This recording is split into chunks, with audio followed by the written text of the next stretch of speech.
சேர்த்து வைக்கிற கலையை யோசேப்புக்கு தேவன் கற்றுக் கொடுத்தார்.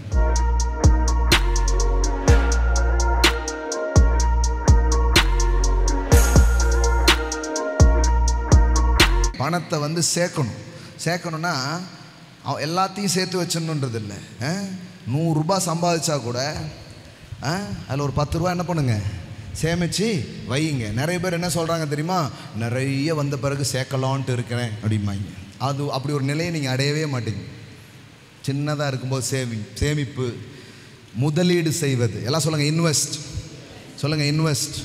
நம்ம ஆட்களுக்கு தெரிஞ்சது கொஞ்சம் தங்கம் வாங்குவாங்க, நிலங்கள் வாங்குவாங்க, பரவாயில்ல, ஏதோ ஒன்று சின்னதாக என்ன பண்ணுங்கள், இன்வெஸ்ட் பண்ணுங்கள். உங்கள் வரவுக்கு மீறிய செலவுகளுக்கு என்ன பண்ணாதீங்க, போகாதீங்க. கர்த்தர் பாருங்கள், நான் ப்ராஸ்பரிட்டி பேசுகிறதுனால கடன் வாங்கி செலவு பண்ணுங்கன்னு பேசுகிறேன்னு நினச்சிக்காதீங்க நீங்கள்.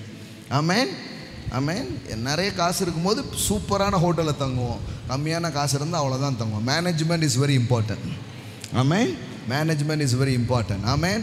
பகட்டாக 4 பேருக்கு முன்னாடி பெருமையாக காட்டணும்னு, கௌரவமாக இருக்கணும்னு, அப்புறம் கௌரவம்னு என் கௌரவத்தையே இது பண்ணிட்டாங்கன்ற மாதிரி ஆயிடுவீங்க. அதெல்லாம் வேண்டாம். உங்கள்கிட்ட என்ன இருக்குதோ அது வச்சு வாழுங்க. கர்த்தர் ஒரு நாள் தருவார், அன்னைக்கு பெரிய ஆளாக வாங்க. காசே இல்லைன்னா நடந்து வாங்க, ஒன்றுமே இல்லைன்னா சைக்கிளில் வாங்க. ஆமாம், ஒன்றும் தப்பே கிடையாது. ஒருத்தர் நான் வாங்கின பிறகு தான் சர்ச்சுக்கு வருவேன், இது என்னது லாஜிக்கே இல்லை. பாஸ்டரே இப்படி வரலையே. பாஸ்டர் கார் வாங்கிட்டா சர்ச் ஆரம்பித்தார், பாஸ்டருக்கு சைக்கிளே கிடையாது, ஆரம்பித்தார்.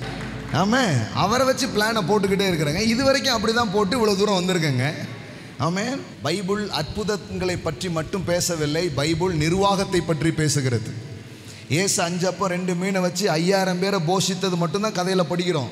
ஆனால் ஒன்றும் சேதமாய் போகாதபடிக்கு 12 கூடையில் சேர்த்து வையுங்கள்னு. அற்புதம் செய்கிற ஏசே சேர்த்து வைங்கன்னு சொல்லணும்னா நாம் சற்று யோசிக்க வேண்டும். சேர்த்து வைக்கிற கலையை யோசேப்புக்கு தேவன் கற்றுக் கொடுத்தார். பஞ்சம் வரப்போகுது, சேர்த்து வை. இன்னும் கொஞ்ச நாளில் கழித்து உலகமே உங்ககிட்ட தான் வரப்போகுது. ஆமே, நம் தேவன் எப்படிப்பட்ட ஒரு தேவனுங்க. ஞானமுள்ள ஒரு தேவனை சேவித்து தரித்திரர்களாய் நீங்கள் எப்படி வாழ முடியும்? ஏழைகளாய், கோழைகளாய், இல்லாமை உள்ளவர்களாய் எப்படி வாழ முடியும்? அப்படி வாழ்கிறீங்கன்னா நீங்கள் அறிய வேண்டியதை அறியாமல் இருக்கிறீங்கன்னு அர்த்தம். ஆமே, தெரிய வேண்டியதை தெரியாமல் இருக்கீங்கன்னு அர்த்தம். நான் சொல்கிறேன், நீங்கள் சரியாக தெரிஞ்சுப்பீங்கன்னா உங்கள் நிலை அப்படி இருப்பது இல்லை. ஆமென். எனக்கு வெறிங்க, நீங்கள் ஒவ்வொருத்தரும் கோடீஸ்வரராக இருக்கணும்னு. அதில் தான் பேச பண்ணிகிட்டு இருக்கிறேன். ஆமென்.